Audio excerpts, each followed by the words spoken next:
Hello and welcome to day 3 of Vlogmas 3. I spat, I was so excited. Today I'm going to be talking about the very over-ambitious TBR I have for the month of December. 2, 4, 6, 8, 10, 12, 14, 16, 18, 20, 21 books she thinks she's going to manage in December. However, some of them are very short poetry and there's picture books in there and things like that. So, I mean, there's every chance. It would be nice to read a book every day in December. It is the 2nd of December and I did finish one yesterday, so far so good. Anyway, let's get on with it. I hope you like my Christmassy background. This is my Christmas tree, which is delightful, and this here is a cactus that David's mum, in fact I'll bring it in closer. Oh, careful. This is a cactus that David's mum made for me, Christmas cactus. Imagine, Simon, imagine. And then, well, while I'm showing off, I'll show you this little guy as well. I don't know if this is in frame, should be. Mercedes got me this little guy. Isn't that cute? Little pink robin with a little green jumper on. Very, very sweet. Those are my Christmassy items. Let's get on with the books anyway. So I'll start with the actual novels I've got, and then I'm going to work my way through. I may as well talk you through it. Novels, poetry collections, short things, short story collections, non-fiction, picture books. Let's have a drink because we're going to be here a long time. Delicious, right. The only thing is it involves a lot of moving forward. The first 2 novels that I've got, actually, both of these I put forward as my pick for my Christmas Vlogmas book club on my Patreon channel. There hasn't been a winner announced yet at time of filming, so I don't know which one I'm going to read. But the first one is 12 Nights by Andrew Zurcher. Hair in it. This is a YA book about Kay and her little sister who are woken by 2 strangers in their room. But Will and Flip aren't ordinary thieves. They aren't even human. They're removers with clues she needs to find her father. Kay knows she must follow them. So this starts on Christmas Eve. So although not a Christmas book, it is set over the Christmas period. And I bought it because Mercedes was raving about it. So I was very, very excited to read that. And I'm looking forward to reading that very much. And then the other one, which I also will read at some point, is 7 Days of Us by Francesca Hornack. This is about a family, the Birch family. They're getting together for the first time in years, and one of the members of the family has to be put in quarantine as she's returned from an epidemic abroad, and she has to go in quarantine for 7 days, and the family end up all sort of like living on top of each other for 7 days. I feel like there's a similar book like this but not set at Christmas, but I just really like the thought of it, and it got I think it's gonna be quite a sort of easy contemporary read, and that's not a genre I read very often, so I thought I'm quite looking forward to that. So that's that. Let's move on to the little guys.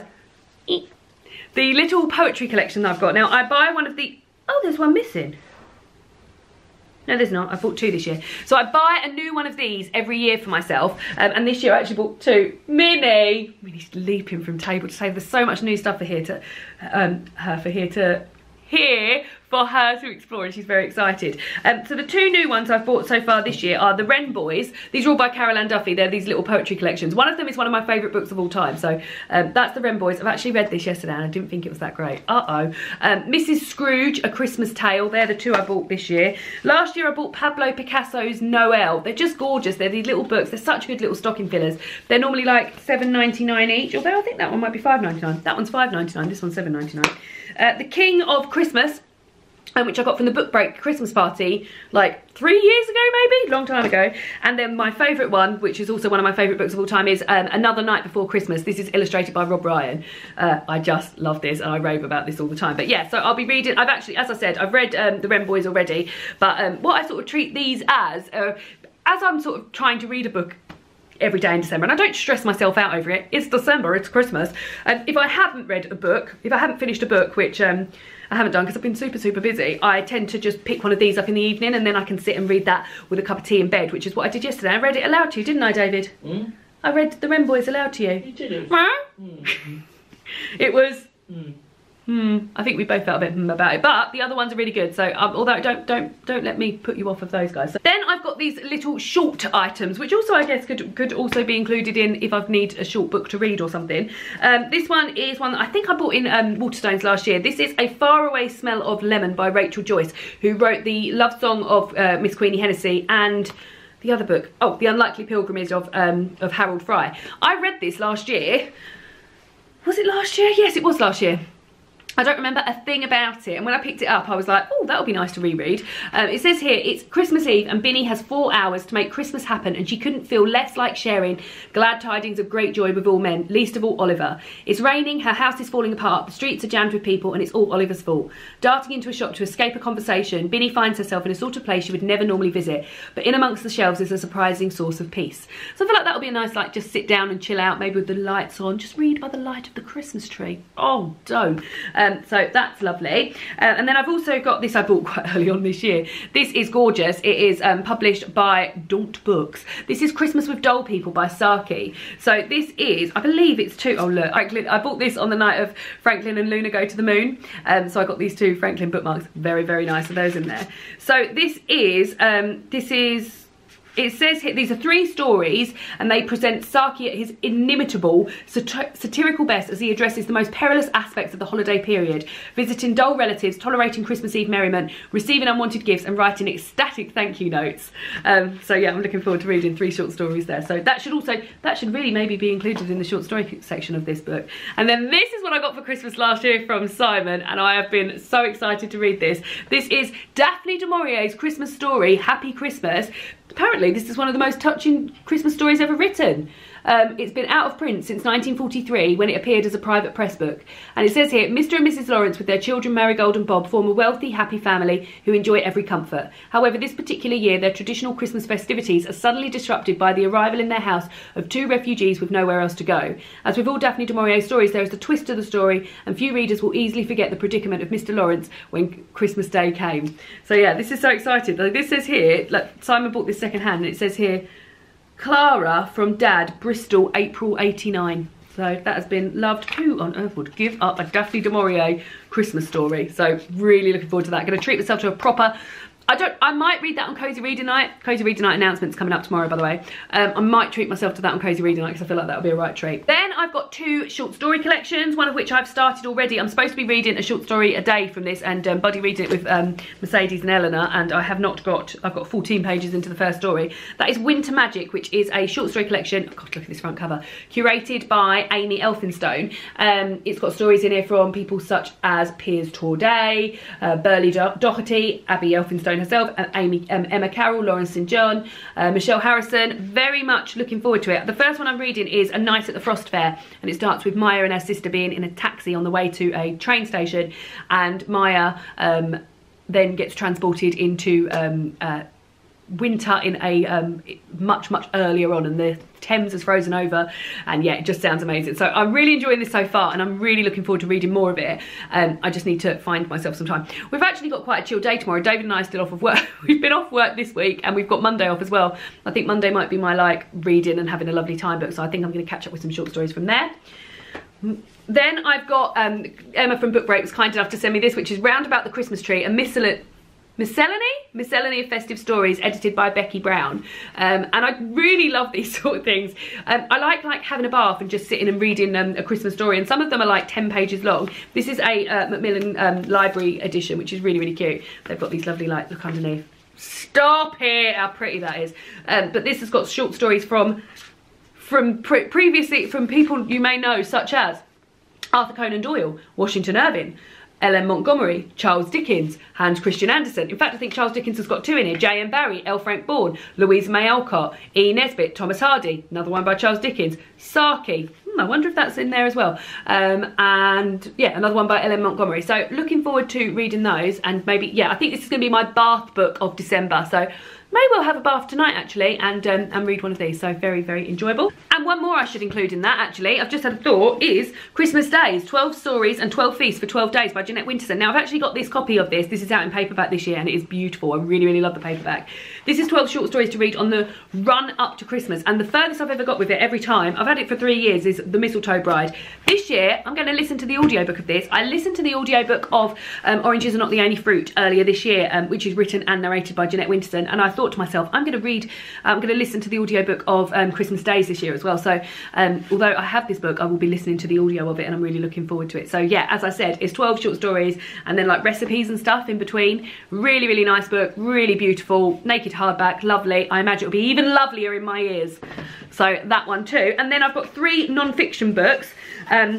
This one was sent to me last year by Faber. This is the Faber Book of Christmas, which was made in conjunction with Liberty, which is why it is a naked, I don't even know what you call this. It is a naked hardback, but it's like covered in this Liberty print.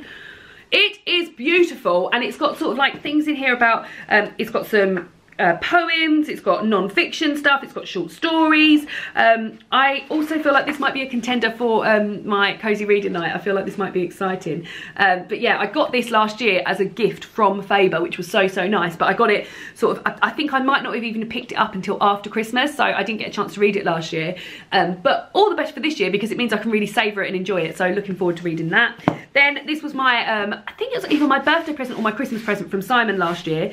It must have been my Christmas present, because I would have read it on the run up to. And this is Nigel Slater, the Christmas Chronicles. So this is notes, stories, and 100 essential recipes for midwinter. And I mean, I am speaking on the 2nd of December when filming this, but I've been quite into cooking so far in December. I'm actually just about to make some cheesy mince pies. Mince pies and cheese together, imagine. David's fallen asleep on the sofa and he's having a little snore. You alright, David? You alright? You having a little snore? He's very tired. So yeah, so I'm going to read this and maybe skip the recipe. No, unless it's a recipe I'm interested in. But if there's like meat and fish recipes in here, I obviously won't be interested in those. But yes, we'll definitely be using that throughout. And then this book, I've mentioned this book in a haul.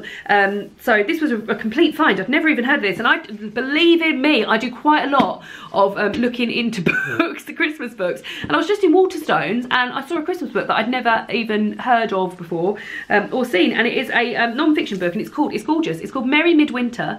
And it's how to rediscover the magic of the Christmas season by Gillian Monks. Look at this proudly front cover, it's lovely. And it says here, this year, look afresh at what midwinter truly means to you. How can you step back from the commercial jamboree and rediscover and share the authentic, joyful significance, beauty and relevance of the season? Make your own decorations, gifts, games and simple seasonal recipes from years gone by. So yeah, I'm looking forward to reading through that. I think that sounds lovely, and the front cover's gorgeous. I think it might even be pretty underneath as well. Oh, it's just red underneath, but red is Christmas, so that's also fine. And then the last 5 books I've got here are picture books. Now, I love a picture book. I love a picture book all year round, but I particularly love a picture book at Christmas. And some of these ones that I've got here, I've bought from, some of these I've got out from the library, some of these I own, some of these I bought new for this Christmas. I'll finish with that one because that's a timeless one. The first 2 I'll start with are ones that I went to the library to get books out for my goddaughter Molly and ended up getting myself 2 Christmas books that I didn't want to read. I think they're probably a little bit too old for her anyway. The first one is One Christmas Wish by Catherine Rundle. Sorry, again, library book, so shiny. This is, oh God, look, I've opened at that. Look at that. I'd love that on my wall. I would absolutely love that on my wall. Oh my God, it's another one. So it looks like it is, oh God, the illustrations in this are even better. So it looks like this sort of amount of text, and then they go for, oh God, I can't stop showing you things. Look at that. So yeah, I don't really know much about this apart from I just thought it looked beautiful. I really love the front cover. This says, when you wish, you have to wish with every inch of your heart on the back. So I don't even know what the story is. And it's illustrated by Emily Sutton, who might now be quickly shooting up the charts of my favourite illustrator. So that one's from the library. And then I also got this one, which is A Christmas Carol, Search and Find. So this is written by Sarah Powell, and it is a retelling of A Christmas Carol. But each page, and I bloody love stuff like this, you get here, so it starts off in Bloomsbury saying, welcome to London where we meet Ebenezer Scrooge. So you have to spot these people. So like it says here, spot Ebenezer Scrooge. Let me see if I can see him. There he is. And I just feel like that's going to be really, really fun for me and David to read together. I'm not sure what the target age market is for this, but certainly David and I at 32 and 33 years will be enjoying that. Then the next 2 are 2 that I've bought this year, new ones. One which I didn't realise was quite as young as it is, but I really like the idea of it, and I definitely think it's something I'm going to be enjoying. This is The Sweet Smell of Christmas. This is by Patricia Scari, and it's illustrated by JP Miller, and it's a scratch and sniff storybook. Now the artwork isn't like my favourite artwork, and it looks like the story is going to be pretty simple, but I do really like the idea of a scratch and sniff story. For example, here is Little Bear's apple pie. Can you smell Christmas too? Does smell like apple pie. So I think if you've got younger people in your life, then this would be very much interested. And the only young person I have in my life that I see on a regular basis is my goddaughter Molly, and she just sort of got into like smelling things. When I've been like smelling candles and stuff, she was interested in it. So I feel like this also might be a book that I share with her when I see her. So that one. And then I bought this one, when I was in Norwich, and this is Last Stop on the Reindeer Express by Maudie Powtuck and Carl James Mountford. Now, I'm very excited about this. This is a book with quite a lot of cutouts. It looks beautiful. I've also hauled this, so you may well have seen it hauled. But yeah, it's got like a lot of cutouts. This has got like a door. Look. Oh God, I'm not showing that very well, am I? Let's find the bloody door. So look, door through to there. So yeah, a lot of beautiful cutouts and things like that. So I'm looking forward to reading that. And actually, when I got this, I said to David, look at this beautiful book I've got. I can't wait to read it. And he said, don't look for it. Let's read it together and enjoy it. So exciting. And then the last one I've got is a book that David and I read to one another every Christmas Eve. I think this is our... He's asleep, he doesn't know. I think this is our 5th or 6th Christmas together. God, I really should know this sort of stuff. But we have lived with each other for, we've been living with each other for 4 Christmases. So it must be our 5th Christmas together, yeah. So this is our 5th Christmas together. And every Christmas, on Christmas Eve, we have read The Jolly Christmas Postman by Janet and Alan Alberg to one another. This used to be a coveted book of my childhood. I never owned it when I was a child, but whenever I used to go around friends' house who had this, or if I got to the library and it wasn't completely bashed about, I always used to read this with such joy. So this is, oh my God, it's adorable. If you haven't heard of it, it's absolutely amazing. It's a gorgeous poem called The Jolly Christmas Postman, and it's intercepted, as he is a Christmas postman, with envelopes which have actual stuff in them, like this card which has Santa's workshop, and it's to Baby Bear and Brother from Goldilocks and Sister. So each there's about 6 or 7 of those envelopes. So one year David reads the text and I read the envelopes, and then the next year he reads the text and I read exactly, I don't know what I've said, but we take it in turns. I don't know whose turn it is to do what this year, and he's asleep so he won't know. So yeah, that is something we read to each other on every Christmas Eve, which is super cute. We know, it's super cute. So those are the books that I plan on reading in the month of December. Would love to hear what you've got planned reading in the month of December. Do you read Christmas books? I try and read like all Christmas books in December. It's a real nice treat, and as I said, I've got 21 books on this list. There's quite a high, I've got quite high hopes, haven't I, for myself. Hopefully I'll get through them. Would love to hear what you guys are planning on reading in the month of December, and I'll see you all tomorrow for another Vlogmas video.